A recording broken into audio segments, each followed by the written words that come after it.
It's another episode of Prototype here on Pronogo's YouTube channel.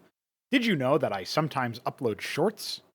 Well, maybe by the time this comes out, there will be another one. If not, I guess you can just enjoy the one that is me walking at night through my town yelling at Shambler's comment. Isn't that funny?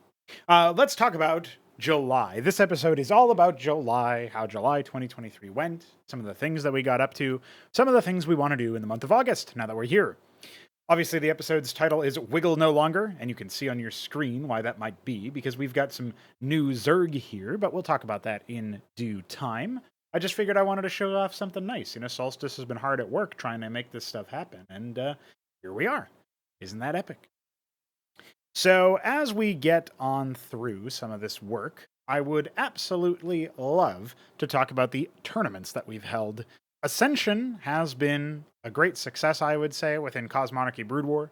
Unfortunately, we had some technical issues, particularly in the second and third Ascensions. Second one mostly was in the group stage, and the third one, unfortunately, was plagued with there was not really plagued. That's probably too strong of a word, but maybe DF would disagree. There were some issues in the third Ascensions playoffs. We had a crash and also a nasty bug related to transporting turrets. So towers, that is. Obviously, that's related to like the engram stuff that happened in the series between DF and Iskatumesk. Actually, in that same series, there was also a crash in the game 5. So that's really not what we want to see.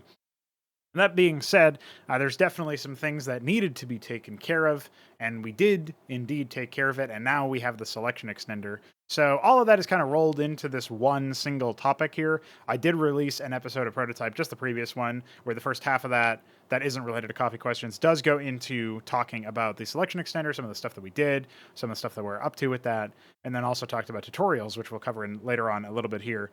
But generally speaking, the tournament stuff has been, I would say, a great success. It definitely reinvigorated interest in the project, which had otherwise been a little bit on the dormant side, right? We hadn't really been seeing too many castovers or too many games. So it was really nice to see that. Always a pleasure to have a Scatumesk on the co-caster seat, getting some of his opinions. We even did a cast together at one point just for a replay, which hasn't really happened. There was one time before where it was like a live cast and he just showed up halfway through and it was off of my Discord screen share. So this one was actually us like in a multiplayer lobby watching a replay together, and it was really cool.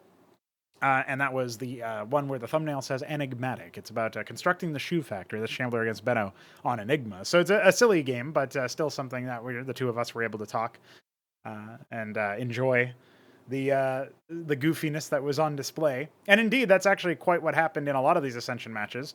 But I also think that there were some matches between the Shambler and Mystery Meat, most notably, where the players did seem to be evenly matched. There was definitely a lot of compelling stuff going on there.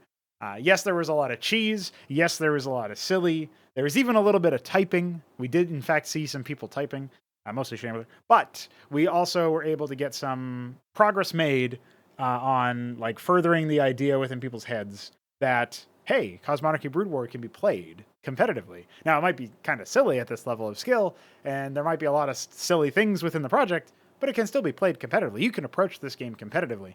And I think that's worth something. That's worth a celebration in a way of saying, hey, guys, like we actually were able to do this. Isn't this cool?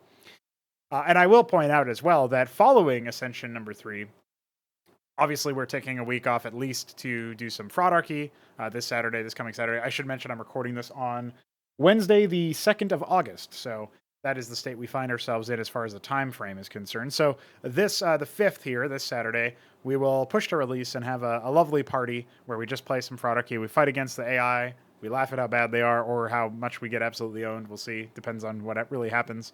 Obviously, I'll be working a little bit on some AI stuff as well this week. And then beyond that, just seeing where we go with other things. Like, do we play some FFAs? Do they work, right? And after Ascension 3, I did find a thing that could potentially explain some of the desyncs that we were getting, or maybe it's just nothing and it was just like stupid behavior instead of undefined behavior, which any programmer will know is like their arch nemesis. That's like the worst thing you can possibly have. So yeah, definitely something that I'm eager to test out. I'm eager to see. I didn't see any reports of hashes since I fixed that thing. So long as they were actually on the correct version and stuff. Actually, we have achieved in the month of July a version handler too, where it actually says, hey, you have the wrong version, assuming I remember to compile correctly. So That alone is actually really cool. It does mean that I have to, compile GPTP, which is their central plugin that has this version selector. I have to compile it even when there isn't a plugin change. If it's like something like, say, an animation change that would obviously desync the game, or a statistical change where one player would have like higher DP, like higher damage Mavericks or higher HP Mavericks or something. I definitely need to do it for that purpose. But also I need to do it even if like there's uh, a change where I'm pushing to release and to pre-release, but it's the same game. I still might want to have pre-release tell you can't play with release for the sake of like, make sure you're in the same branch, guys, like just as a force of habit. So I think that would be a pretty considerable improvement. I always thought, desired something like that. Now we have it, and that's thanks to Veek, whose involvement in the project has been a little bit more on the limited side since he accepted his position over in a company he's working for now. That is definitely something that I'm happy about. Whenever he gets to chip in and do some work on, and obviously, I make no bones about it, right? Like we're working ourselves pretty thin as far as like working on CMBW and Antikythera and doing the podcast and doing all the other stuff. He was doing daily streams. He was really like putting his all into it. But unfortunately, like as much as you could say the money coming in from the coffee page, which I should mention is still split between myself and Veek. As much as we obviously very much appreciate that support, and as much as it does help, it's not enough to live off of, and I think people will understand that. So in that context, like I'm glad that he was able to get even though it meant that there was a little bit less progress on some programming and technical fronts, and Antikythera still hasn't had significant updates since the June streams. I think they were in the month of July. We still got some things done with the help of Veek. He chipped in for some bug fixes. He contributed like a new map here and there, and worked on a couple of other things. So the fact that he was able to do that and finding the time to do it, we're slowly seeing a little bit more of him. Maybe he'll even start playing again soon. You never know. I definitely think that's really awesome. And obviously it means that he doesn't have to stress too much about money anymore, which is always something that is like ever present, lurking in the background as far as things that people have to worry about, right? Privation, as they call it. So happy to know that he's in a better spot there. And of course, as time permits and as his schedule permits, he will be in the trenches with us, smashing out some more work. The smash cannot be taken out of the man, and the man cannot be taken out of the smash. It's just a dynamic duo. It's matrimony, boys. So yeah, tournaments are really good. We're definitely going to have more of them. We're taking a bit of a break so we can maybe test, see if we still got those desync issues. Maybe we can play some FFAs and stuff. Try to track down what they are, if they are still there. And beyond that, we obviously have to talk about some progress in the custom content sphere. So I started a new campaign. This was before July, but really worked on it at the beginning of July, a fair bit, I think. And worked on it. It's called Day of Blood. This campaign is essentially meant to be a short Terran-centric campaign that also introduces factions and a couple of other things. It's not meant to really introduce people to CMBW, but it does give you a little bit of an insight into the world and how the factions work. And most importantly, it is meant to be this like serious a serious in the sense of like how it's constructed in terms of gameplay, right? The tone is serious, of course, but like the gameplay is respecting you, right? It's respectful. The fact is like things are fair, and you're expected to play well in order to win. Specifically, you're supposed to play an RTS in order to win, and that has been really lacking in RTS campaign content, unfortunately. So obviously I'm trying to, go past that. Along the development of Day of Blood, one of the things that keeps coming up is, especially with Ascension happening as it is, these tournament sequences. I should mention we're not involved with Artosis' Ascension because some people may be familiar with that. I took the namesake and the format and made some slight adjustments myself for that seemed to work better for us. But beyond that, it's not affiliated. It's just something that I really like the format for it, and a lot of other people seem to appreciate it too. Anyhow, the thing that keeps happening as these tournaments come in, more new people try it out, and they want to see what it's all about, what's going on over here in this corner of the internet. And I would love to be able to sit them down in front of content and say like, hey, this will give you some insight. This will give you some ability to get some work done and learn and practice and develop as a player to the point where you should be able to be somewhat competitive with humans once you adjust to some of the things that humans always do a little bit differently. Like they scout you, they obviously adapt to what they see. Some of them might be more deeply familiar with a lot of the things that are going on, etc. Well, we don't really have that content right now. Butcher's Ballad does exist. It's a campaign by Knight of the Realm. It's 4 missions long. It does get you somewhat acquainted with Terrans, but it's still a bit off in terms of like a bit far away from like being an actual bona fide tutorial. the first attack in the first mission does kill a lot of noobs, and I'm happy to hear that because I always like that. Always like hearing that. But beyond that, we also have the context of like, what else can we really think about doing here? Well, how about we make a tutorial? So I started on a tutorial for Terrans. It's operational from a gameplay standpoint, but I definitely want to improve it. There's some AI related doohickeys that need to be fixed, like some certain behaviors that seem to be busted, that need to be explored and repaired. Beyond that, though, we obviously are going to need to make tutorials for the other races, right? And so the Protoss are undergoing this revision. We did detail that in a separate prototype. I believe that would have been episode 15, but it could have been 14. I talked about the warp field stabilized episode. I talked about the warp matrix revision, where we're going to have pylons warp in structures instead of units. And I have a branch of the plugin and the development of the project that handles that, but doing the handling for requirements and also doing the handling for AI in particular is going to be a real difficult chore. So that's something that I probably need to wait for Veek to have a little bit more time in so that we can collaborate on that. That notwithstanding, maybe like I can just really heavily tackle it, but obviously I've been juggling, tournament ongoings. I've been juggling a bunch of other work, so it doesn't really make sense for me to drop everything and do that, because then the rest of the project kind of atrophies.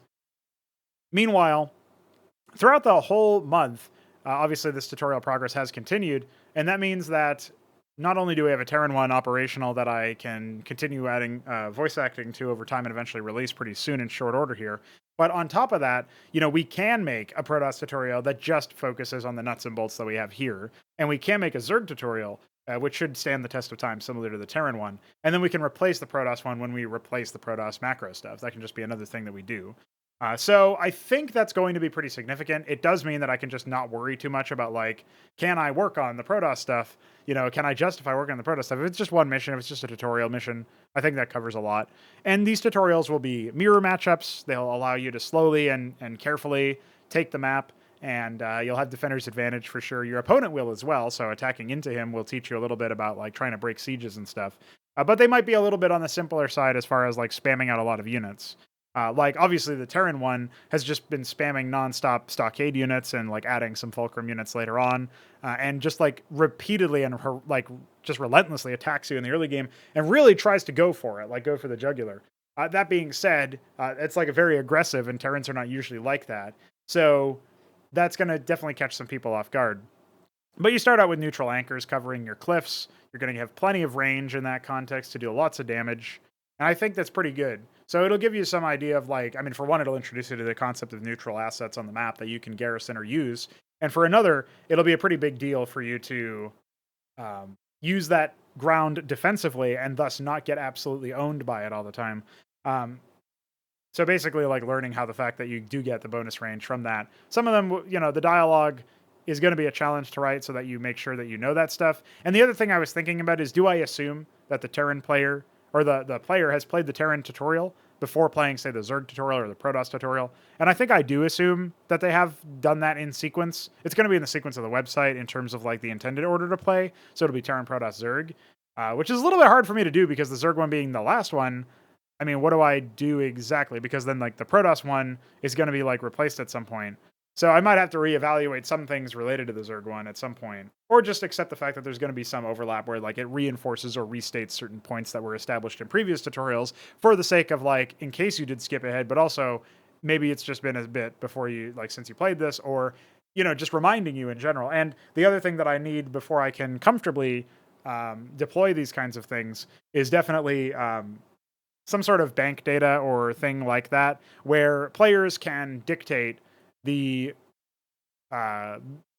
transmissions, like whether they've already listened to a transmission once in a mission, then they lose and restart the mission. They won't hear it again, or they'll hear a cut down version of it in the future. I've talked about that many times in Big Boys Table, in previous episodes of this show.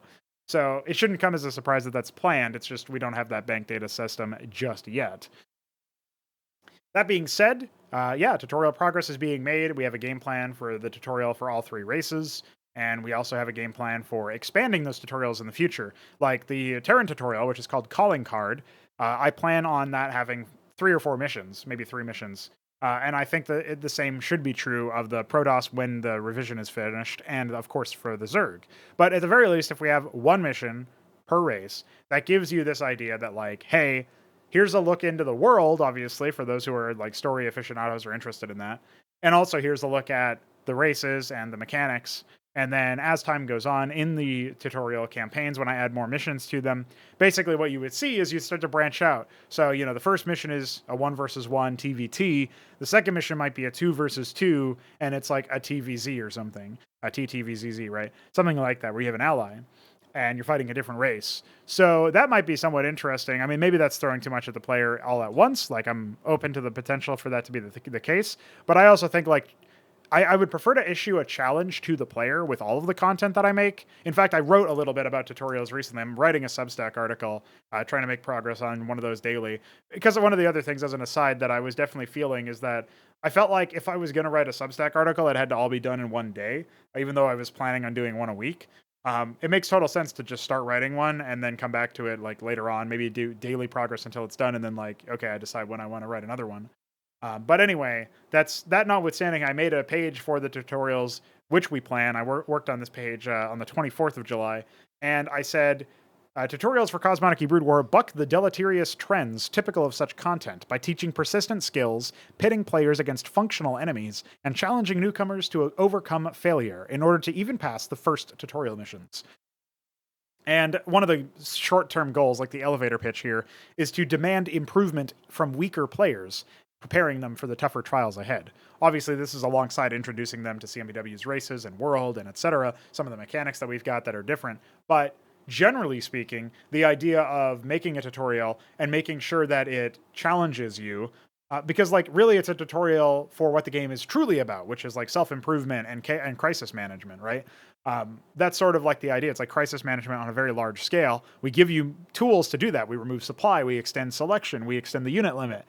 We make it so that bases have permanent value, even if some of it is depleted or, over time or something. Or changes over time, I guess I'll say, because you obviously cap the geysers and stuff. Like, there's many tools within CMBW which do not exist within StarCraft 1 or any other RTS, in fact, that provide you with the tools necessary to do crisis management at large scale without obviously sacrificing a lot of the individual significance of units, which is one of the core things that I really like about RTS games. There's a separate discussion on the server recently, the Discord server, which of course there's a link in the description if you care to join. One of the things that we talked about was how having to manage your APM as a resource is one of the hallmarks of the RTS. And a lot of games, particularly the more casual ones, like I'm going to say Stormgate here most likely will do this. Immortal seems to be going in this direction. A lot of other games that just do a lot of automation do this a lot. They are deliberately making it so that you don't have to manage your APM as much of a resource. You're basically automating a lot of things that otherwise would take your APM. And again, this is one of the reasons why I'm a little bit worried about things like, Smart Rally, removing the need to look at your base and, task your workers on stuff.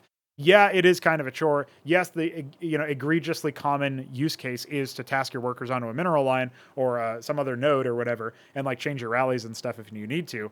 But ultimately, if we remove that, then you don't, even though I would say that's a good choice from a systems perspective, it doesn't seem like it would be a good choice coming away from that. And in terms of the results of what it would do to the game, where you remove the need to manage multiple things, you remove the need, or reduce the need, I should say. Obviously, you're not removing it, because you still have to go back home to your base and macro and then add production and expand and stuff. So there's many things you still have to do. The question is that enough? Does that change it too much? But also, I mean, on the counter example, I could see an argument where, hey, this changes it for the better, actually, because when you do something like this, you have the opportunity to micro your units better, and thus you're actually increasing the real estate in your brain, basically, for the average player to engage with the intention of the project, which is, again, to manage crises at large scale. Yeah, maybe that is true. I'm a little bit wary of raising the skill floor so massively. Obviously, we do that just with extending selection. I would want to, ideally, make it so that there's something interesting for you to do when it comes to building or base management or whatever. And if you don't do that interesting thing by training workers and like tasking them onto the worker line and stuff, like, is it enough that you train workers, build buildings, add production, add static defense, whatever, expand, and otherwise like move your units, rally your buildings and stuff? Like, are those macro cycles enough for you to still have a fully featured game that doesn't result in you doing a little bit of a silly stuff, that sort of thing? Obviously, it would change the landscape of the game, right? The fabric of the game would definitely change if we decided to add Smart Rally. I'm not sure if it would change for the worse or for the better, or if it would just be neutral, like essentially a wash beyond the average player being able to play a little bit better without improving their skill. And I guess maybe that's probably the problem is we are dealing with a world that is still inheriting many things from StarCraft 1 or from the previous incarnations of RTS games in general, or other RTS games in general. Is like, relative to that, are we high skill? Are we low skill? What's the deal? I think there's a lot of interesting things within Cosmonarchy Brood War, and I know a lot of other people feel the same way because that's why they play it daily or they like contribute to the project in some way. And of course, I appreciate everybody else's time, and I think it's a reflection that I'm on the right track, broadly speaking. That, you know, the work of Veek, of Solstice recently with the graphics, of DF with the things like the selection extender and other graphics that he's done himself and stuff like that. Balathal with some of the music. He's actually back to making music recently. He's making music for the Protoss.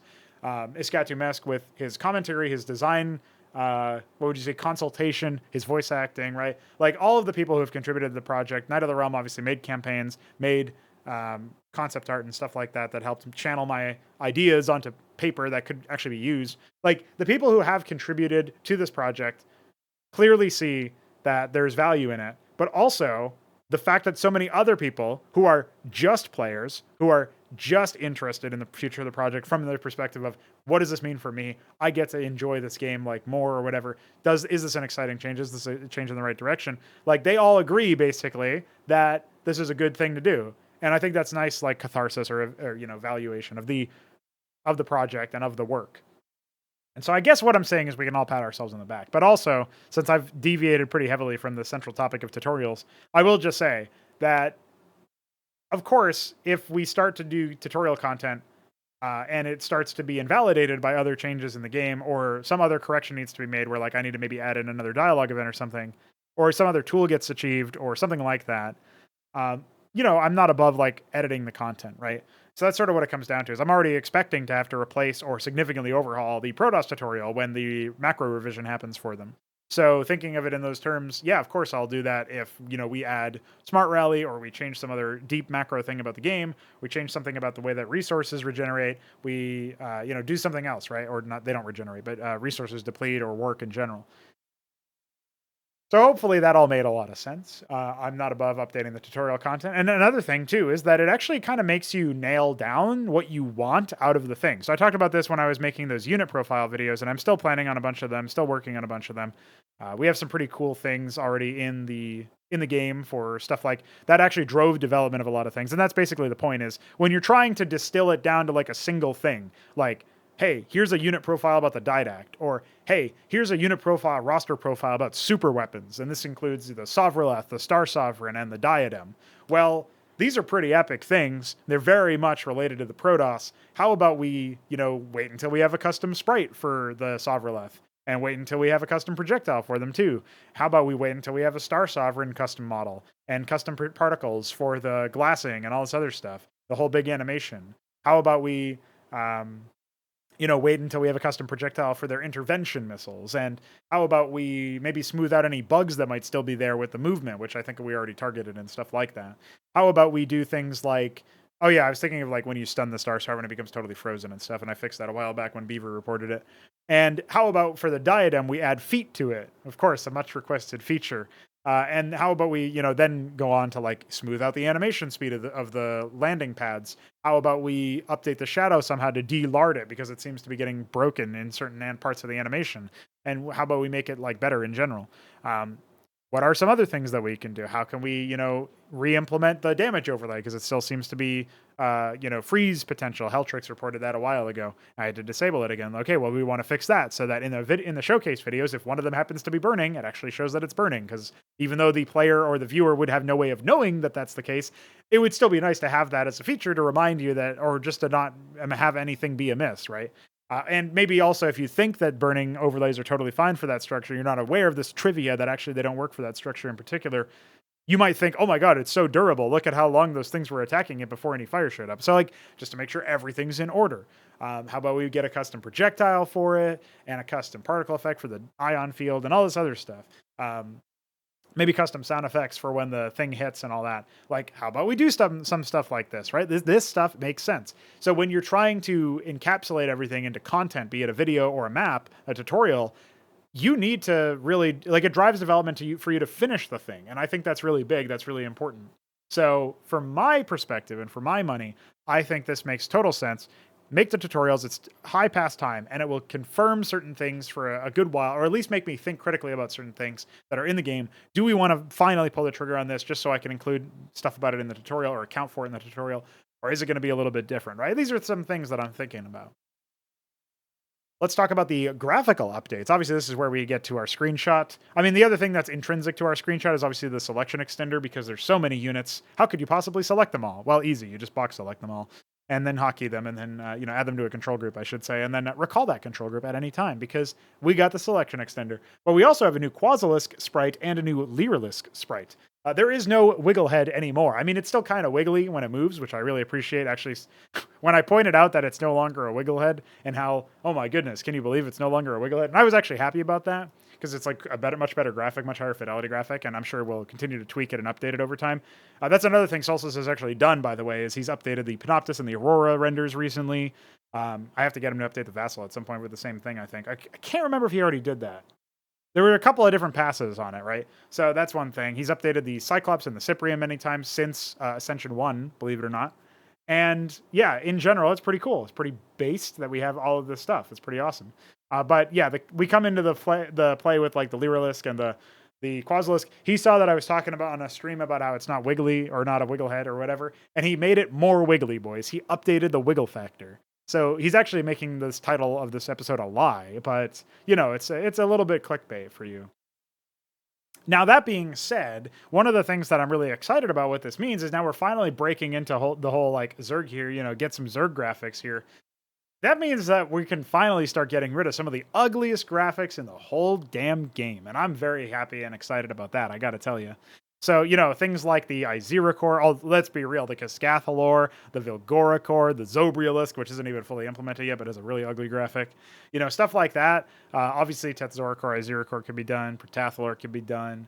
I just mentioned the Sovraleth. It would be great to have some kind of wacky custom graphic for that actually looks, as appropriately fearsome and terrifying as it should, given that it's a fucking super weapon. A proper tier 3 swarming unit. The Mortothra core is ripped from Dark Colony. Fucking save me, boys. Like, I don't want that. Gitora core is actually from the same thing. So yeah, please save me. Deliver me from evil. All the Five Nations assets have really ugly right side shading because of the way that their lighting works. So it'd be great to fix that as well by replacing them, of course. And they're also rendered at the wrong angle and stuff. The Convalisk, oh my goodness, don't look at that walk cycle, boys, it'll hurt you. There's a lot of really ugly graphics, between buildings, but especially units for the Zerg. It would be great to be able to replace some of those. So I'm very much looking forward to, seeing where Solstice goes with some of this stuff, right? I can definitely start writing out a lot more heavy descriptors of some of these Zerg assets as I've envisioned them. And we can see about that. But also, he clearly appreciates and enjoys character design for stuff like this. So I don't have any problem with him fucking around and seeing what he can do. So yeah, anyway, it's pretty epic. I'm very happy that we have Quasilisks and Lyrilisks in the game that don't look like absolute shit. I'll tell you that much. These look pretty Zergy overall. I do worry that maybe, like, for example, the red eyes on the Quasilisk, that's not just because my player color is scarlet. It's because they actually are orangey red or whatever. Kind of similar to the Zethar core in the portrait. One of the things that I do worry a little bit about is what do we do about the fact that, like, maybe that makes it look a little bit too on the cartoonish side. And I suggested maybe making the Quasilisk's eyes black as a result. Maybe that would help. Or bone, maybe, similar to the color in the Hydralisk portrait. So either one of those seem like it would work just fine. I know in lore, Zerg are supposed to be like a bunch of disaffected strains that are, like, somewhat unified, but also like they were originally some completely different species. I don't think that Blizzard's character art actually does that justice, because like the head of the Hydralisk is also on the Lucifirius, and I guess that's because it's an evolution or whatever. But then the Zethar core is like also in the campaign. Well, in the cinematics, they look like Hydras as well, so it's a bit of a joke. But like it's very confusing. I don't think that they had a very unified direction for how to do stuff like that. Beyond that, though, like generally unifying some of those graphics, particularly stuff out of the Quasrock, where like the Nathricor should probably look a little bit like a flying Zethicor. That does feel to me like a really obvious opportunity, but at the same time, like the fact that the Zethicor has red eyes in the portrait is not really a big deal for me. I think it would be just fine if we had made sure that it had, some other stuff. Something like a black or bone eye in terms of color seems to me like it would work just fine, and maybe also alleviate my concerns that it might look a little bit too cartoonish. The other thing to mention, and I mentioned this on the stream when I was talking about this to begin with, it feels to me like whenever we have a new graphic, even if I made it, regardless of who made it, I'm like looking at it, I'm like, man, this shit doesn't fit at all. And, the problem is, depends on what you compare it to, because some of Brood War stuff by default doesn't fit at all. It's just we've had 20 plus years of looking at it, So, of course, we think it fits, because it was always there. That's probably one of the reasons why the remaster looks so fucking alien to me. And maybe why a lot of the people who never really got accustomed to Brood War back in the day and only checked it out after the remaster came out probably don't see as many problems. Although there's a lot of objective flaws with the... I mean, we were posting about some of them earlier. In the server, that is. But like for me, I just look at this and I think, yeah, okay, it's a new graphic. It's very exciting. It's much better than the old one. Something's weird about it. It doesn't quite fit. And I think a lot of that is just it's new and not really that it doesn't quite fit. We'll continue to tweak the lighting and stuff. But like there are certain graphics from the base game that are just bad. The Goliath is rendered in perspective. Same for the Panoptis. Obviously, it was replaced a while ago. The Zethicor is almost all player color, like doesn't feel very readable as a graphic. I think the Huracan is in a similar boat where it's actually kind of hard to figure out what the fuck is going on in that graphic. And then you look at the Maverick, and the Maverick has its gun flip. The same is actually true for the Cleric Shield, of course. If we can re-render those, maybe a little bit more true to form than like the Wraith re-render or the Huracan proposed re-render or like the Panoptis re-render, for example. Like, if we can get those in, that'll just be an upgrade because then it'll actually have omnidirectionality instead of stupid lard. So I think that's really good for obvious reasons. And then we think about like the Huracan. We can actually deviate a little bit from that because the unit roll is a little bit different. The Huracan's beefier, so maybe it can be a little bit bigger. The Huracan is obviously, more about armor rend. Maybe its weapon can look a little bit more fearsome. Maybe it can look like it fucking has a weapon because right now it doesn't really look like that. So yeah, anyway... all of that to say, we can deviate from the original concept, similar to how the Scribe turned out. Like, I think the Scribe is fine, actually. Maybe it could use the similar, like... There's, like, some minor changes that went into some of the compositor nodes for the Blender files and stuff. Not to bore you with the details, but that's basically what Solstice was tweaking for a while, as opposed to, like, really heavily reshaping things, although he did reshape things like the Cyprian a little bit. So, yeah, there's, like, things like that we can definitely do for the graphics. And it's looking really hot, it's looking really good. So I look at this and I think to myself, damn, we are those, a couple extra steps away. Like, you'll come back to this. If I try to recreate this screenshot in like a month, the Nathricor will be redone probably. And it's a fair shout that maybe even the Zethicor could be revised. You never know. And if the Zethicor is revised, we could remake the Vorvricor in the same way, just by using the downstream graphic. And maybe it'll be slightly bigger, and as a result, it makes sense to be slightly more durable. Or who knows? Like, the visuals dictate a lot about like what the unit actually does in the game. Because it's matching, like you are called upon to match the reads that are provided. Does the unit look more durable than it actually is? Does it look less or whatever? These are important things. Does it look like it should deal more or less damage than it actually does? Like, it's funny to say like, oh, they got the art buff, but honestly, I sometimes do change the unit roll a little bit and thus make it maybe a little bit more significant or expensive or something after the graphic changes itself, right? Like we got the Legionnaire some time ago. This is way back before July. We got the Legionnaire graphic in, and, I instantaneously thought like, okay, what does this mean? Well, it has a lance instead of blades. So how about we increase its range slightly? Suddenly it becomes a little bit more durable or, a little bit more competitive in fights because it can attack from a little bit further away. That's actually a pretty big deal. Beyond the fact that obviously I've adjusted its durability a bit and stuff like that. So yeah, anyway, expect some pretty good changes. The makeover will not just be visual. There will be some stat passes and stuff. I'm actually thinking about how to modify the Quasilisk a little bit as we speak. So we'll see how that one goes in. So I want to take a moment to talk about the key points in August, and then we'll wrap this bad boy up with the coffee questions. So I'm sure when you look at the time code for this video, we're less than halfway done, because the coffee questions, I usually take a very long time to answer. In fact, some would say this is mostly a podcast where I get to talk about how I have a coffee page that you can pay Veek and myself to answer questions. Some would just say that, but no, obviously the last half hour, and so I think has been valuable content for your eardrums. So that being said, let's talk about the key points that I want to accomplish this month. Obviously, I want to continue Ascension. I think maybe we'll just do one tournament this month because this first week is not going to be related. I'm actually leaving in the week of the 18th, and I won't be back. Well, the 18th is a Friday. I'm not going to be back until the 24th. So I guess we could probably do a Fraudarchy then. But obviously, because I'm leaving at the 18th, if we do an Ascension tournament, it would probably have to be like a one-day tournament on Saturday the 12th, something like that. And I'll talk a little bit about what that might look like, actually, later on in this episode, because the Shambler posted a coffee question that is related to this. So we'll sort of eyeball that, and then when I get back, we can maybe do a more conventional 1-versus-1 afterwards. So we'll see how that one works, but that's something to think about. Because I'm going on a bit of a trip, it will be later in the month, but it's like kind of smack in the middle, actually. It's like the 18th to the 24th, like I mentioned, so I'm not going to really be back in action until the 25th because I'm coming home. Although I guess I think my train back leaves at like 5 a.m. or something. So I'll have to figure that out, but I'm pretty sure I'll be back in like the afternoon or early evening. And maybe then I will actually be able to do some stuff. But it'll be interesting. I will be going on a bit of a vacation. So I guess that's one key point. I'm going on a fucking vacation. But beyond that, we obviously have some other things that we want to accomplish. I did do the Cyclops revision recently. I'm going to be evaluating that, but there's also a planned Azazel revision. I would like to get to at some point to make that a little bit less stupid. Right now, it's very much like a spam click, like point and click this defensive matrix spell because of the way that energy regen works.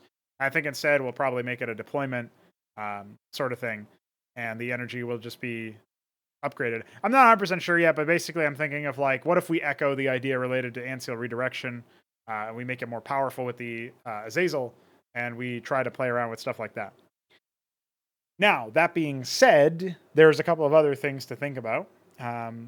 Not just related to like specific units being revised, but also a whole bunch of other things related to small balances. I talked about this in the previous episode of Prototype, but I want to take a look at the second and third tiers and see what needs to be balanced out or what needs to be changed overall.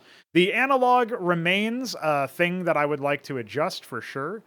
When I pushed to release, in the patch notes, I wrote, there are a couple of things that are on the radar. So I guess immediately I can just mention the infamous Hippogriff max range bug. That's something that we want to clear. Clarion analog interactions are actually just bugged, so we want to fix that as well. Morningstar explosions do not seem to be doing damage as widely as they used to. So I'm going to investigate that and other splash interactions. And then obviously transport UI is another thing that people have been complaining about, and I think rightfully so. The basic bitch way to fix this in the short term is to make it green instead of player colored when it's your own selection. And then we'll figure out what to do about allied selection instead of them being player colored. Like maybe we just make them yellow. Veek said something about making them brighter, but maybe still based on player color. I'm not 100% sure about that. We'll have to see how that one works out because maybe I just misunderstood what he was saying. Either way, something to think about because we want to make that a little bit more legible. Now, the other thing to note is we might be able to, in fact, we should be able to use DF's revisions to the wireframes for selection when you're selecting more than 12 units or when you have the config option set. That should allow you to, like, we should be able to use that to make a better transport UI. So that's something to think about for sure. And then obviously, some of the bug fixes are a little bit granular, but we definitely want to tackle those in this month just to get them out of the way. Ideally before we do the next tournament, of course, but see what we can do. At the very least, we'll account for some of the issues that we were seeing in the transport UI, for example. Like we can at least do like a basic thing to turn it green. I thought it was green this whole time, but I forgot that it was actually changed. I thought it was only player colored for the witness. Obviously, that was not the case. Beyond that, we did fix a number of really big bugs in the latest release update. Like one of them was the Hurricanes not being able to attack from anchors, although that was a huge one. But there's like loads of ones that we fixed, so glad about that. And then, yeah, we're just going to continue making progress on other things, like adding more graphics, or replacing more graphics, I should say. There are still a couple of units that need to be implemented, but I don't know how many of them will get done in this month. Maybe I can just say, let's try to get one unit added this month, and that will be helpfully vague, so it can be anything I want. It could be the Tensender or the Armistice for Terran. It could be that add-on I've been thinking about for a while that's like defensive add-on for the Ministry and Treasury. because it could be cool to see that. For the Protoss, it could be the Potentate, or it could be a new unit concept. For the Zerg, it could be, well, it could be a couple of things for the Zerg. It could be the Zobrielisk finally to finish off the Ultroc Cavern and give the Lakizalisk a much-needed mutation. It could be the Selkarilisk, since that would finish off the Elmachus Anter and give the mutation to the Vilgoricor. It could be the Elthrazilisk to add that to the Elthist Mound. Or it could be anything from the Trikralgren Chazal, so that's 3 units that could be done. We actually only technically need a graphic for the Brothel, because I have a graphic for the Criminalisk already set aside. So yeah, who knows what we're actually going to be able to do with that, but that's something to think about. Who knows how many units we'll get at, or if we'll be able to get one of them. But I think I can commit to 1 before the end of the month. I would be more confident in that if I wasn't going on my vacation, since I will not be around my computer at all. So there will be 0 progress made at all. Of course, I'll still be able to access my phone and all that. I suppose I'll probably, like, there is I should have access to a laptop, but I highly doubt I'll be doing too much development. Maybe some days or some mornings or something. We'll see. Cross that bridge when we come to it, boys. Beyond that, there's a couple of other things for sure that I want to get done. I want to finish the Terran tutorial and start the Zerg tutorial. Get the Zerg tutorial to at least the same level of fulfillment and completion as the current state of the Terran tutorial. Investigate a lot more AI improvements, try to improve the AI for handling and satisfying certain requests, particularly from the context of the layout system that we have that allows you to basically specify where their structures are going to be placed and where their units are going to be placed. So we need to make some improvements there. And then I think beyond that, well, maybe that's pretty much it, right? Like host a tournament, at least for one day, maybe start the next Ascension on the week that I'm back or something. I don't know. Maybe we'll just do a Fraudarchy instead. And we'll kick off Ascension 5 in the month of September, like that first weekend there. And who knows what else we'll be able to do.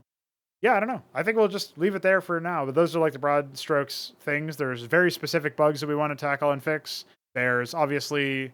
I don't know that we can commit to the Protoss thing because that depends on like working with Veek on the macro vision. Definitely want to release at least 1 tutorial. Ideally the second one as well. But again, I have that vacation coming in for about a week, so that's going to eat up some time for sure. And we'll see how that one works out. But other than that, it's going to be a good time for sure. I'm very excited to see where things go. And I've been excited to do more castovers. Like I've been doing daily castovers for a while. I just recently secured... Yeah, earlier today I recorded 2. So we got the next 2 days taken care of. You guys are going to be hearing this most likely on Thursday. So as a result of that, today and the day after, we're good on castovers. And then over time, like I still have more stuff in the backlog. Some 2v2s were played recently. I can't wait to cast those over. Definitely some stuff that I want to take a look at. So yeah, with that said, let's get on to the coffee questions. So if you weren't already familiar, you can donate to the development of Cosmonarchy Brood War and Cosmonarchy Brood War accessories like this show. And when you do so, using the coffee link in the description below, you get to ask questions. Up first is Alexhandr. By the way, you guys can always post the questions if you're already a donator, and I will add them to my document for when I eventually do the prototype episode. So FYI, in case you're like routinely late on asking questions and then you never actually ask them, if you have a question, you can just post it and I'll add it. I'll keep track of it. Don't worry, I always react thumb me dad to all the questions. Alexander asks, what are your top 3 units per race? Why? And what was their inspiration or reason for existence? Well, since you're just asking me about my top 3, I guess I'll quickly pop open. So I'll start with Terran. I think it's not controversial to say that the Diadem is a great unit. It's just, always was dissatisfactory to me that the ion cannon by default was just junk. I always wanted some kind of heavy, large, amazing artillery that just absolutely slapped like the whole project upside. In fact, if you guys don't know, some trivia for you, is one of the reasons why Mesk started getting interested in the project is he saw things like the Star Sovereign and like the Diadem. And so it's, these are just iconic units of the project that really for one, in the case of the Diadem, it's like making good on a promise issued by the neutral unit that did fucking nothing in the base game. In the campaign, it was just basically a doodad that you could destroy. And for the Star Sovereign, it's kind of making good on the promise of the opening cutscene, where we see Protoss stuff, Glass Terran stuff, and neither of those things are in the game. So that's pretty silly, but glad that we managed to, do that and achieve that, I should say. So the diadem is definitely one of them. It's just sheerly powerful. Its significance cannot be understated. The fact that we got it to lift off, and we even did so with feet. Hello? I'm actually just noticing on the website we need to add the feet to the icon. So that's something that I got to do at some point. And yeah, pretty nice. Pretty good stuff for sure. Let's think about other units that are in the Terran arsenal. I could just say Ahmed, but I feel like that's a bit silly. Top 3 units. We said the diadem. I don't want to necessarily say like if you had to tell me, you know, top 3 units overall. I guess that's what this question is. I'm not going to use a default unit that has been revised, but I'll give an honorable mention shout out to the Seraph because I feel like its new version is super impactful. Very, very different than what it used to be. I feel like Irradiate is far more interesting now. Obviously, the fact that it can launch nukes, the fact that it has observance for the armor rend passively, I think all that's really cool. As far as my other units, I guess it's going to be a weird one for most people to think of this as a really impactful unit, but I'm going to shout out the Paladin. I mean, it has this Giga graphic that I made and that Balethal worked on, and that eventually I'm sure Solstice will do a makeover of. And to me, like for my money, like the Paladin looks to me like this really epic, again, gigantic walker that really does underscore a lot of things about how Terrans operate. The Penumbra, I'm not even sure the Penumbra would actually be a quad-legged walker in the final cut, right? Like the Claymore is planned, or sorry, the Cuirass is planned to be like that. But the Penumbra, on the other hand, I mean, maybe I'll even revert the Cuirass and make it a walker, a bipedal walker as well. Kind of like maybe the Cataphract, but much bulkier because it can deploy, right? Maybe it'll be a wide boy, I think. We'll see about maybe it will actually have many sets of legs, but it'll be still like wider than it is long or something like that. I don't know. There's some thoughts. But anyway, to me, I think the Paladin is like imagining a better Goliath in terms of visuals, in terms of power, in terms of what its combat role is. Yeah, the Paladin is more about it's a walker and it's more about artillery than it is anything else. But it's really iconic to what the Terrans do. It encompasses one of their core, if you want to call it a cornerstone that just isn't documented, the fact that they have allies unsafe splash, right? They'll just absolutely slap a bunch of units that are in the area. They're not very gracious, right? Like the Protoss are a lot more even keeled in that front. They don't damage each other unless you're talking Psystorm. So, like, generally speaking, you look at that and you think, man, that's Terran. Like, that's sort of what I'm getting at here is, man, that's Terran. And then I guess, like, it's kind of a tie for me between, like, obviously I could just cheat and say Phobos because that's yet another really powerful unit. But I kind of want to say either Apostle or Salamander. Apostle, because it encompasses the significance of, the Reclamation cornerstone. It introduces people to that concept because it's the earliest unit that can do that. And the Salamander, because I view that as a very, very potent unit, but it also like delivers on the thematic, between the voice acting I did for the unit and the way that the unit like actually does try to, like, you want to persist with it, the fact that it synergizes with the Gorgon, with the slow field to keep them burning in the fields for longer. Obviously, the fact that just like all the other flame-based attackers, it deals tons of damage to buildings. All that stuff is really significant. I feel like that's really, it works well. It's very well integrated into the tech tree if I had to claim myself. And why did those exist? Well, the Apostle exists because originally there was a unit called the Lazarus that was conceptualized by UD Commander back when he was still actively working on 161 content that was going to, I don't remember exactly how his version of Lazarus Agent worked, but basically it was something like, revive corpses. And I came up with, well, I'm not going to call it the Lazarus because that's going to be my name for the ability, so instead I'll call it the Apostle. And I came up with it, and it was a really convoluted, like, it was difficult to imagine how it would work. Eventually, like, its original incarnation, obviously, it just buffed units, and those units would just revive after death, which turned out to be not very interesting at the end of the day because you could like do it, and then units very far from the Apostle would be able to like go on a raid with like air units and stuff, and then they just revive. So that was not very interesting from a gameplay standpoint. But, as the start of the concept, the reason why it existed is because I feel like it added a new dimension to how, I mean, well, literally in terms of if you know the lore behind the unit, but it added a new dimension to how Terrans approached bio play, and like it's basically a force multiplier in a way that is very unique for the game and still is very unique to Terran now. Something that we don't really have in the same way. Obviously, Protoss can do that in a way to enemy units between the Empress, the Demiurge, and the Mind Tyrant. I'll say that Zerg obviously just turn them into fucking brood spawn or consume them for other buffs. And Protoss also consume enemies for other buffs as well as consuming their own allies' corpses and stuff. So yeah, sure, there's going to be some corpse interactions from other races. That just makes sense. But I look at that, yeah, I think the Apostle, it justifies its existence because of its novelty in some ways, but also because of its enduring power. It's still very potent. It's still very powerful. I think maybe in its current form, it might be a little bit underpowered or might be a little bit maybe unsatisfying. That's definitely something I'm going to keep an eye out. But we also just haven't seen too much captaincy play lately, so it could just be that it's underutilized. So, we'll keep an eye out on it. We'll take a look later on.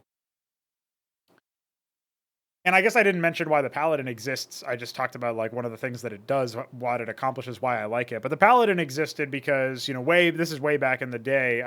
I felt like Terran needed a higher tier artillery option compared to the Phalanx. And so I decided to balance it around having less maximum range than the Phalanx, but still outranging defenses and being more flexible because, yeah, it's slow, but it doesn't have to deploy in order to shoot. So you can still kind of do a little bit of kiting, or at least like it can, fire back and then move, reposition, etc. And that's more or less where that came from. The Salamander, in many ways, I talked about this with the section on graphics. In many ways, the graphic informs the kind of unit that I want to make. The Salamander is actually like a spellcaster unit in Five Nations, the graphic for it. I didn't play Five Nations when I ripped all the graphics out, so I just looked at the graphics and thought, what could I use this for? And I elected to use it for a crowd control ship because I felt like Terrans could use that.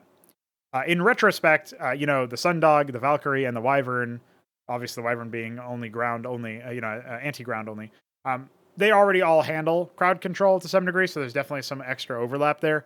But the Salamander is definitely unique in my book as a thing that creates effect fields on the ground that deal sustained damage, and having that be a part of its budget, in the same way that the Cyclops revision pushes it in the way of area denial. I think that's really neat, and area denial is a uniquely Terran thing, at least the way that they normally achieve it. The Salamander's a little bit more free form. The Cyclops also in a similar way now. But previously, you're thinking of mines, you're thinking of deployments for phalanxes to get extra range and all that other stuff. I think in this context, the Salamander is just another way to achieve that. That complements nicely with everything else. Like definitely synergizes with, again, Gorgons and Seraphs and stuff for the armor rend and all that. So it's an interesting unit in that capacity. So I think my top three, as a result, I'm going to side with the Apostle over the Salamander, but that's like my honorable mention. I guess the Seraph was also another honorable mention. We'll say Diadem, Paladin, and Apostle are going to be my top three for Terran. You can see where this question is definitely something that, it feels like maybe I should pick my favorite unit for each race as opposed to top three, because I can go on for quite a while. So I'll try to maybe speedrun the Protoss and the Zerg sets, and if there's more specific questions that can be asked later, just so that I have enough time for everybody else's questions, of course. You got to keep that in mind. On the Protoss side, taking a quick look through things, like the Clarion is really compelling to me because of the fact that it adds such a, it's like similar to the Apostle, it is such a force multiplier. I look at that and I think to myself, this is a really strong, opportunity to add this to your composition and really do a lot of things that you previously couldn't do. I think with Clarions, you can siege or break certain areas that you previously couldn't just through sheer numbers, because you're, spreading a lot of damage for the, a lot of the ways that things work out as far as the splash damage is concerned, attacking into things like Cyprians or attacking into things like Phalanxes when you're trying to break Terrans and, that sort of thing. Seems like it's quite possible. I think even in PvP matches, Protoss versus Protoss matches, should work out quite well for sieging engrams and similar things. And so I think the fact that it allows you to break sieges in a very thematic way for Protoss, where you overwhelm them with power, and also with like grace, like one of the passives for the Clarion used to be called Harmony Drive before I just removed that particular part of it. Like that's a core aspect of Protoss, is that they're harmonious, they work together well, they synergize. So I think the Clarion would definitely make it as one of my units. I obviously mentioned the Star Sovereign earlier. It's really hard to not pick that unit. It's such a powerful unit, so iconic. When we have a custom graphic for it, it's going to be real phenomenal. We have custom graphics overall for all of the particles and stuff. Super good. Really just like, it's definitely going to consolidate a lot of the efforts that we've made, really like encapsulate a lot of what the project is about. It's like, if you can get this, you can do a lot of power. So in the forthcoming cast over that I did of Niblime versus DF, the Star Sovereigns feature there, and you get to see, like, if the Protoss can hold out and they feel like they're up against the wall, like canonically in lore, you know, they're going to go ahead and do this profanation, right? They're going to go ahead and deploy their, you know, forbidden technology that results in the extinguishing of life on planets because of how powerful it is. And you can see that based on the glimpse of the power that you get out of the Star Sovereign or even the Anthelian. So that's definitely one of them. And again, it's tempting to stick to all of the later tier stuff. So I'll look at the Demiurge and I'll simply say the Demiurge is very thematic to me because there's I won't even say a character, it's more like a faction that is headlined by a Demiurge within the Chrysilian universe, or the sector, right? The setting for CMBW, that really was instructive and inspirational, right? It gave me a lot of momentum and inspiration towards creating content. As one of the sort of escape plans for, like, now you can actually have multiple races under one umbrella because of how powerful Demiurges are canonically. Because if we actually have one that is not a hero, because you wouldn't be using him in game, but like this Demiurge is, and I shouldn't say him because it's an it, right? It's just like an intelligence. This intelligence is quite advanced in the context of being like it's very powerful. It's very potent within the sector. It's got a lot of influence. So stuff like that allows you to have, you know, Terrans worshipping the same thing that the Zerg are worshipping or that other Protoss are worshipping. And suddenly you can have these bizarre combos. So that's a very out of game reason for me to like the Demiurge. But I also think that its latest incarnation is its strongest incarnation. And I'm not speaking in terms of meta, but I'm speaking in terms of delivery of the concept. The Star Sovereign was something that I always wanted to have. I always wanted glassing. I think I had a much worse graphic originally picked out for it before we found Five Nations stuff. So we were already planning and making it work before that graphic came into existence. The Clarion came into existence for similar reasons. Like, I always wanted some kind of like shield link thing. Maybe not always, but, you know, years and years ago. These concepts go back a long time. The Demiurge is the most recent of these three, and its concept was like, I want some way to mind control stuff on an on hit. It's a very, very powerful unit. It'll be tier 4, you know, it'll be very powerful. And the Demiurge, like, what does that mean for the, like, in lore? You know, what happens to you? Well, you become subservient, right? You have this crisis of faith, and you eventually worship. And what does that mean, you know? And then the Demiurge that has controlled you must be slain, or in the new incarnation, you know, you must be isolated from that Demiurge in order to, or from any nearby master, really, in order for the control to break. And I think that's interesting and compelling. So I think that's pretty much it for Protoss. Let's jump over to Zerg and close this question out. Without a doubt, the Sovrileth has to be said here. Obviously, I am just picking out, as part of my 3 units here, one of each for the superpowers, like the super weapons that we're going to be doing a showcase for. The Sovrileth is so thematic because it just absolutely eviscerates things over time. If it can, it's like this runaway effect. It can self-replicate to some degree. It can consume the corpses of opponents. That definitely means that, stylistically speaking, because all the corpses are valued at the same level, like, you can go up against Bio or something like that with Sovrileths. You'll have a better time than going up against Mech, which is going to be lower on the unit count, right? And then using them against Zerg or Terran is going to be more beneficial than using them against Protoss, because usually Protoss are not going to spam out as many units as the other races. So there's all this nuance to it. But, you know, the fact that it slowly becomes this more cumbersome, lumbering organ that then also has infinite range, not infinite, but increasing range, that feels super thematic to me, as far as, here's this, you know, giant organ of things, right? And then obviously still, like, AoE does a lot more damage to it than, you know, otherwise. But like, the more you amass in one spot, which you do passively with the corpse consumption and you do with rallies and stuff like that, the more powerful the unit gets, but also the slower it gets. So, like, you know, the more consolidated it gets. That feels very organic. That feels very like Zerg. You know, that's a very Zerg unit, I think, without a doubt. So that's got to be one of them. I would say the Gorgakor and Zarkavor Core are kind of like a combined pick for another one. I just always liked the idea of more melee air units to begin with, dating back to Vision of the Future. This, or I guess the Zedgy Total Conversion. There's a Mechani unit. I can't remember the name of it, but it has, it's like I think it deals like 50 damage or something insane in melee. It's not very balanced, but against air units, it attacks in melee, and against ground units, it has like burst lasers similar to the Wraith. So I guess it's kind of like the Gargoyle from Warcraft 3 if somebody ported it to StarCraft 1 mod and also made it a little bit more silly. But either way, the concept of melee air always intrigued me ever since I saw that, and probably even before then if it wasn't articulated.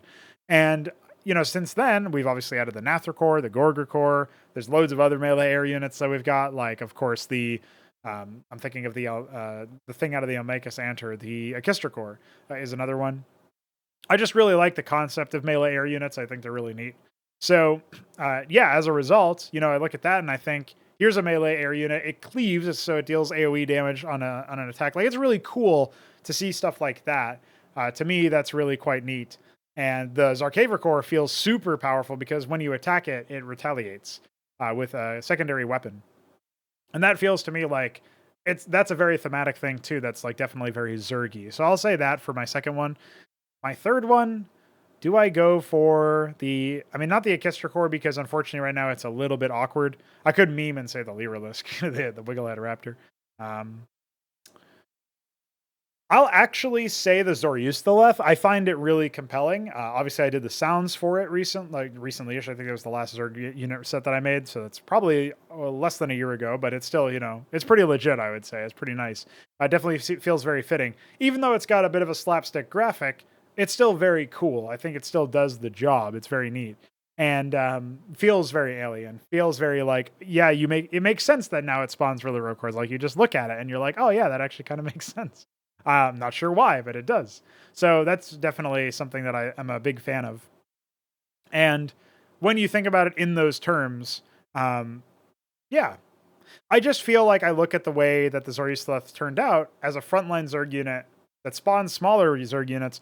I don't think that it made Zerg what they aren't. And Zerg are meant to be these like spammable race where most of their units are not very durable. But having a couple outliers, like, of course, the Ultralisk was originally in StarCraft 1, now it's the Ultra Core. Now you add the Zoroastriath to that. Technically, the Izira Core is like kind of mid-table. So maybe we're not preserving the binary as much, where it was like either, you know, fairly weak individually or very powerful in terms of durability. There was not really a middle ground in StarCraft 1 besides maybe the Lurker, but obviously that's like burrow in order to attack. So it's not really good at tanking. It's large, you know, Dragoons do a lot of damage to it, for example. In that context, like, I look at that and I think, yeah, the Zoroastriath has carved out its own niche and it's been very successful. So the reason why all of those units existed, Zarkaver Core and Gorger Core, obviously I told you why. The fact that melee air units exist and stuff. Really big fan of those kinds of things. You look at the Sovroleth. I just had this idea for this like this thing which evolved over time to be more powerful as you were using it. And that was one of the ways that I thought of using it or delivering on that idea. So that's how we did that. And then we look at stuff like the Zoroastriath. I saw the graphic. I saw the opportunity for a melee tank that could maybe do some healing or some kind of speed boost or whatever. And I went with it. And so utility-oriented tank unit that doesn't really do that much damage, but does enough to still keep you on your toes maybe. That's what the Zoroastriath is. I saw the graphic and I knew that I had the opportunity to do that. I knew that it would fill a niche. There we are. Lucifirius asks, would you rather fight one man-sized crow or 12, by the way, crow-sized men? The boring answer here is pick the 12, by the way, crow-sized men, because the human body is very fragile. If we're shrunk down to the size of a crow, I imagine we'd be even more fragile. I mean, crows themselves are notoriously fragile. They're not very dense. So that's probably safer, particularly since you can just like, you know, you can take so many of them out with one swoop. I imagine they wouldn't be able to like jump really high like a, you know, a monster of the week kind of movie or something. So as that result, you know, like that feels like a pretty easy one, although it would be kind of terrifying to see. If you can get over the shock, I think you can survive that a lot easier. But I'll say, because I'm not interested in the easy answer and the boring answer, I'll say I will fight a one-man sized crow. Because at the very least, I mean, for one, if it's man-sized, I also kind of imagine that it's a little magical. Maybe can like understand stuff. Crows are pretty smart anyway. So if it's smart enough to get that fat, then I think I can probably convince it to maybe not fight, to become, you know, my brother in crows, in Croast. And beyond that, if push comes to shove, it's a fucking bird, dude. What's it gonna do? Flap at me? Like, I got glasses. It can go through those with its talons before it gets to my eyes. I'll just choke that bitch out, dude. You got it. So that's my answer to your question. Thanks for your money. The Shambler asks, any ideas on when a 2v2 tournament can be held? What is your ideal number of players and format? So actually, if we get 6 teams, which is 12 players, which is actually more, by the way, than we've had before, for any event, like we've gone from 6 to 9 for the purposes of Ascension 1, 2, and 3. So if for Ascension 4 we had 12 players, or even 8 players, I guess, like I was thinking we could do an Ascension group style thing of if we had, 6 teams of 2 each. If we have less than that, we can just do a simple like double elimination bracket.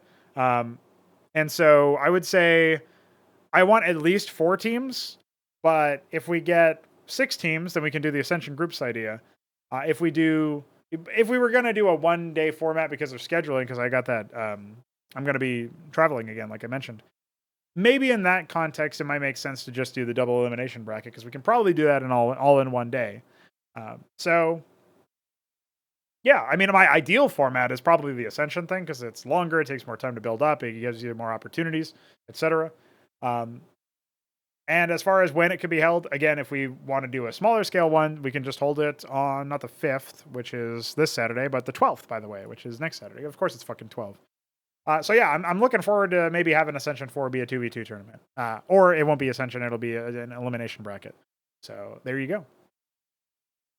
Myrian asks, what is the technological level of the Pangea factions? So Pangea, for those who are not in the know, is the code name for our first RTS game, which Vika and I have been working on for some time now.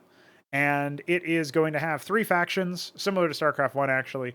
But obviously the factions will have more units, and there will be no supply. It's kind of like if Cosmonarchy Brood War were pivoted to, like if we made our own game within the design constraints of CMBW, there's going to be some things that are obviously different because we have our own engine. There's going to be other things that we are maybe not fully operational in just yet. At least for now. Like obviously, eventually, we would like to be more than feature parity with Brood War. It's just a matter of getting there. So the technological level is, I would say it's like some of them have technology which probably masquerades a bit as magic in some ways, where they've basically gone a different route for their, you can kind of think of, I reference the world of Dune a decent amount when I'm talking about Pangea, because all of the factions used to be humans before a lot of, genetic, I want to say mutilation, but there was a lot of genetic fuckery that happened, where they went their own ways, they adapted to their own environments or their own sections of the world, of the universe, the sprawling, cosmos-sized construct that they exist within. And all of that to be said, they are very different now. So they're no longer recognizably the same species. One of them is recognizable as humanesque, I should say. So that one is the kind of like the chauvinist faction. I've used that term before to describe them. Then you've got the ones that are a little bit more like hedonists. Those ones are going to take a variety of forms, perhaps because hedonism takes many forms, but still leaves you aimless in some way. They won't really have a focused form that is like a unique thing across to them. But, we'll still, for the sake of readability and, have some similar things about them. It's just, maybe they'll have a lot more variety in terms of silhouettes than the other races. And then there's the, I guess it would be like the Empire type people. Like these guys are really big, like they're kind of greedy. They have a big value of resources. They want to starve out the other factions in their area, etc. And so those guys have the most expensive stuff. A lot of it is very, I won't say like advanced. I mean, you could kind of boil it down to a trope similar to like how Protoss have more advanced technology than Terran. But Terran are still able to compete for other reasons. That's kind of like how the chauvinists are kind of like the Terran in that relationship. And the Empire type is kind of like the Protoss in that relationship, because the Empire has access to like way more resources, and they choose to, like almost by virtue of them having so much money, they get some sort of value personally out of, not for other people, they would think of it as a waste, but they explicitly go beyond what is reasonable in terms of building incredibly ornate and overwhelmingly expensive looking, at the very least, graphics. You could think of them as like the visuals of their race are going to be very much like their vehicles and aircraft and stuff are going to be very ornate, like impractical almost. Like, why would you make it this way? Like, maybe by making it this way, you're actually making it less effective in combat even, but like that's part of the excess, and like the celebration of that excess is really what that faction is about. So they'll have the highest level of technology by themselves. And it will definitely be like sci-fi-esque, levitation of certain things, hover tanks and stuff, things like that. So it's kind of analogous to Protoss or maybe like the high-tier Terran stuff. Then you look at the chauvinists. They're definitely more like, the individualists, right? The people who maybe have gone back to the classics in an analogy to modern times. The people who are sort of, they believe in the praises of or the eminence of the individual. These people have more conventional technology. Not to say that it's like modern day, but it's nuts and bolts, like it works. It might not necessarily throw you off just by looking at it, like compared to the shapes and stuff that have been taking place for the Empire type faction. And then the hedonists are probably going to be all over the place, where their technological implementations have been more so like their research in genetics, where they've really tried to make their own forms, potent weapons or tools for whatever reason. So not necessarily like they're biological or whatever, but it's more like they change what powers or what physical attributes they have to better suit certain purposes. So they'll still be technological, but it'll be a little bit more of like a dark and almost body horror type of vibe from them. Maybe not body horror, maybe that's too strong of a word, but definitely more in the realm of like, these guys, they mean business in a different way. Like they're putting their own skin in the game quite literally by doing stuff like this. So, a little bit more like, they don't believe that there's that much significance in the individual. You'll see them sending, many thousands of, can you even call them men? Can you even call them soldiers? Like they're definitely not humanoid in many respects. So creatures, I guess, or miscreants will be sent to die, thousands of them, by the bucket load, essentially. It's sort of like the vibe from them. And so, again, people are probably going to look at that and say, oh, that's kind of like Zerg. But, I think by virtue of them all being formerly human, it's going to be very different as far as like how you interface with them. So that is the situation for the technological level. And hopefully that clarified everything enough for Myrian to be satisfied. Thanks for the support, dude. Over on Ben Taberski's side of things, he asks, what level of unit role overlap do you find acceptable within one race and across all races within an RTS? So unit role overlap is, obviously that would be something like Zealot, Legionnaire, Golem, all at tier 1 for Protoss, provide some form of melee, durability, and I guess you could say they like try to interrupt ranged units, like force them to kite back or whatever, and otherwise maybe are there as a front line. And I think as long as all of those members do different things, the Legionnaire is about pushing, pursuing, the Golem is about dealing splash, fending off hordes. The Zealot is probably, best suited for some in-between task and works as like an everyman. Like in any case, you can benefit from having Zealots, so they're never necessarily a bad choice, barring very, very specific circumstances. I mean, obviously, if your enemy's going all air, maybe they're a bad choice, but even then, you can just run by and kill their workers and stuff. So not necessarily a bad move. But yeah, the Zealot is more of like somewhere in between. Like all of that is good, right? Like you look at the Maverick and the Cyprian are very different unit roles, but fundamentally, they're both ranged attackers. So in the same way, fundamentally, the Zealot, Legionnaire, and Golem are all the same kind of thing, right? They're still melee units, from melee frontline ground unit.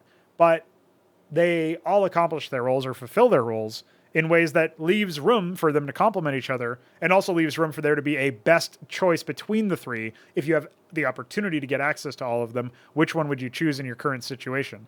Now, Protoss is a bit of an awkward example for the reasons why we're going to be doing that macro revision to begin with. So it's a little bit different, but I think that probably underscores my point, is that I think as long as you have distinct reasons to get one thing over the other, even if they both have the same core combat role, if you will, like obviously the Cyprian example is a little bit of a flawed one for that as well. But like, even the Maverick versus the Madcap is in theory an upgrade, but it doesn't have stim. It wants to stay put. So even the way that you interface with the unit is a little bit different. And in that context, obviously the Madcap has more damage density, I think it's been called as. I think Fagudo described it that way. The idea of like, you have more stats within a smaller space because the madcap takes up, one madcap is more space than one maverick, but less space than two mavericks. And obviously, when selection extender didn't exist, obviously you could consolidate more power into one selection. So there was that too. But it just is a little bit easier for them to get into battle. They obviously have more range and stuff. So et cetera, et cetera. So the way that you interface with the units is really what dictates whether or not there's too much or too little role overlap. If there's too little role overlap, then maybe the choice to pick them is always really obvious. And like maybe one of them is super good and the other one is not very powerful. Whereas if they are, if there's too much overlap, then maybe it's kind of hazy as to which one you do, or maybe it doesn't matter which one you do. And neither of those are good. So I always evaluate this by figuring out like, is there a reason why when I made this decision to get this unit, when other units fulfill a similar role but in a different way, is there a reason why that was a good decision? And is there a reason why something else could have been even better or would have been worse or whatever? And if I can point to a reason and say, actually, like what would have helped me is if I had gone the other one for this reason or these reasons. And also at the same time, maybe I can point to this is where going this one helped me where the other one wouldn't have. Like, these are all really important questions to be able to ask. If you can answer these positively, as in, yes, this would have helped me, or yes, this was the right choice, then either way, you're going to be in a much better spot from a design standpoint because now your unit roles, yes, there's some overlap there, but they're not uncomfortably overlapping to the point where there's no reason to build one versus the other. Hopefully that explains it. I guess across all races, like, the one thing about that is all of the races do things very differently. Like when I was answering Alexander's question, talking about the top 3 units per race, like they all have different cornerstones. They all have different gameplay patterns, right? Like Protoss are much more about like, overwhelming with power. Zerg overwhelm with, numbers, and Terran overwhelm with like choking off, like map control, endurance, you can even say. The Protoss is like power with grace, whereas the Terran is power through, I guess it's just like sieging and overwhelming force and stuff. Overwhelming force is just vague, but it's like the frontal power and the fact that they do damage to even themselves, and that can be used against them because they have all the unsafe splash. Like, ideally, I think every single unit would feel like actually this would only work for this race that it is. At the very least, visually, obviously that should happen. But even in terms of like, I could imagine a unit kind of like, say, the Hydralisk or the Core, but for Protoss, if it was reskinned, had a different graphic entirely, different name, obviously, different all this other stuff, but still like, attacked multiple targets, like if we're going to use the Core case. But the way that the Core stands out as Zergy is that it bounces. And the way that things bounce for Protoss is they have the Gladius style bounce, where it has to, channel before it bounces. That's very different for obvious reasons. Now, we look at something like the context for the Hydralisk, and that's a little bit more straightforward because it just like is a ranged attacker. It's kind of like maybe the Idol or the Maverick, I guess, would be a more immediate case because it's like hit scan attack. So maybe it's like the Madcap, I guess, in terms of power because the Maverick is a little bit cheaper. So like that's a case where maybe that unit doesn't feel Zerg-y or Zerg exclusive, but that's where, you have the audio visuals come in. I think as far as the concept of, what happens if there's a lot of unit role overlap across all races, well, I think even still, if you can still point to like, this one is better than this one for this particular purpose, then in matchups between those races, you'll get interesting dichotomies of choice. And in team matchups, then maybe like you'll actually want to coordinate with your ally and say like, hey, I'm going to build golems, so you don't need to build Cores. Or something like that. You could imagine something like that could work out. Although I guess in this case, golems could have Cores behind them because the Core has more range, right? So maybe that's a bad example. But you could imagine something like that. Like, I'm building Zoristolets, so don't bother building golems because I'm going to cover the frontline part. I might still need some crowd control, so you can build idols instead. Like, that's an example where you can easily see how the fact that there is some unit role overlap actually helps you come up with compositions. So right now, I feel like that's totally fine. And CMBW we could probably go even more in terms of like having more options, like more riffs on the same concept. In some ways, that's what the faction system is for. But in other ways, like, maybe we need some more stuff that like there's not enough unit role overlap in this area because there's only one choice that's even good. Maybe that's something to keep in mind, right? So there's an answer to Ben's question. Of course, thanks for your support and thanks for donating towards the prize pool. I have to thank Alexander for that as well. Thanks, Alexander. Homie, appreciate you guys. Let's close things out with 3 Crows question. He asks, what are your general thoughts and feelings on island maps, and will they feature in campaign content? So the island map question has always been something where I feel like it's a UX problem or a UI problem, however you want to quantify that. Because I look at that and I think, it's just kind of a chore to move units around using transports. And maybe, now that we have the selection extender, for example, and now that we have access to like higher tier in terms of islands and stuff, like in the early game, before you get really big armies, it makes sense to just have Trojans, envoys, Ovaleths to Iroleths, etc. Like that kind of island play is totally fine if you're going to try to do island hopping, because the scale is small, so it kind of accepts that. And then the longer you go, the more you're going to be reliant on things like the Othsteleth and the Pythian. And of course, the Protoss does not have an advanced transport yet. It's actually something that they kind of need because they need to be able to transport things like engrams around without it being totally imba because the Envoy can do it. So that's something I've probably got to have to add to the Strident Stratum or something like that for an advanced transport. That being said, I think there's a pretty strong argument to be made for the concept of things like, if you're going to have an island map, like maybe it shouldn't actually be a pure island map. Maybe you can start on an island and progress towards a mainland where there's already been some fighting happening because like that's where one of your allies is or something like that. Or, there's like an FFA happening in this campaign mission and there's an island map, like there's an island start and you have an enemy on a nearby island, so you want to root them out first as you progress towards the mainland and then see what happens there. I could see that being compelling and interesting. Talk about like a change of pace. I mean, for sure, that would definitely change things. But, maybe for specific races, it would be better. Like maybe a Terran campaign could use that, but a Zerg campaign would be more frustrating because they have Ovaleths that have limited transport sizes. So I'm not saying that I'm going to rule them out in campaign content, but I would definitely be considerate of the fact that certain races are going to have an easier time with it. Even in our future RTS games, that will almost certainly be true. I don't think I'm going to take great care to actively support things like island maps because I'm going to look at that and I'm going to say, what we really need here is, general support for conventional maps that are connected by land. And the island case should work in the context of, okay, I'm going to make some bespoke content that's like very particular or very specific. And that's fine. But it definitely is a case where I look at that and I think, I'm not saying it can't be done well. I'm just saying I haven't cracked that code yet.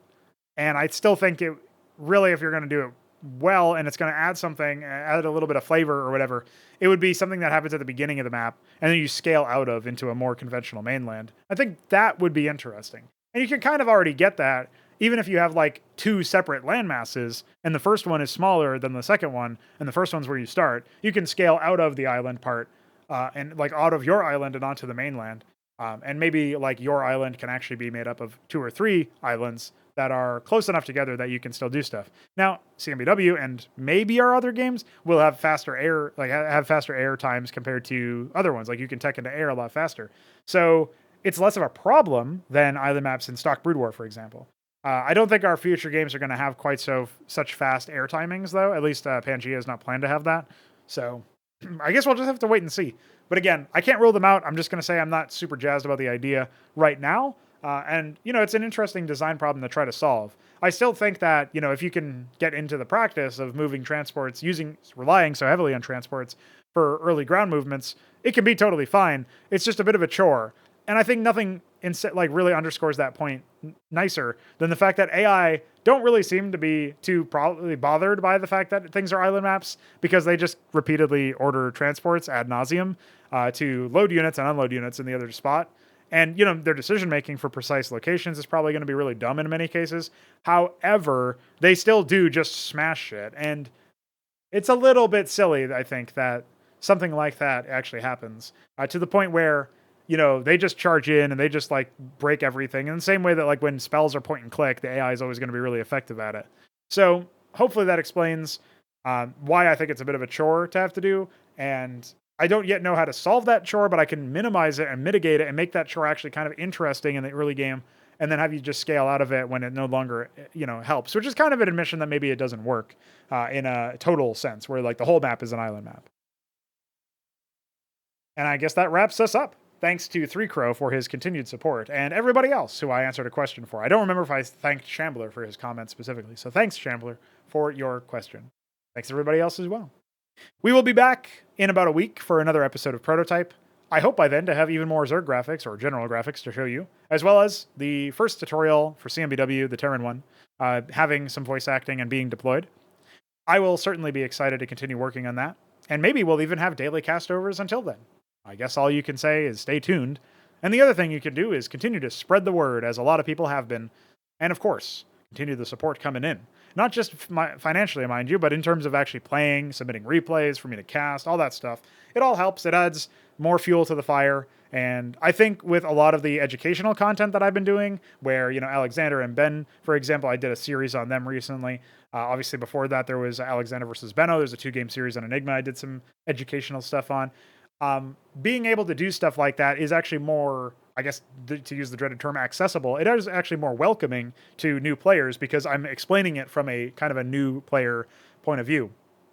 Obviously, Ben and Alexhandr have played it for a while, so hopefully they don't see that as being condescended to or something. It's just like an opportunity for me to say, like, as you guys are watching this educational content that is designed to, provide some sort of answer or like even, maybe it'll even remind them of some stuff that they've overlooked or forgotten about anyway, but it's supposed to provide them with some idea of like, here's how you can improve things in your play. Well, here's some things to watch out for. Here are some things that are important in the project, and here's some things that are new and custom to the project. It kind of all goes well into itself, right? One hand washes the other in that context. So yeah, I'm looking forward to continuing the castovers, educational or just humor-based and entertainment-based, I should say. And also looking forward to continuing the tournaments.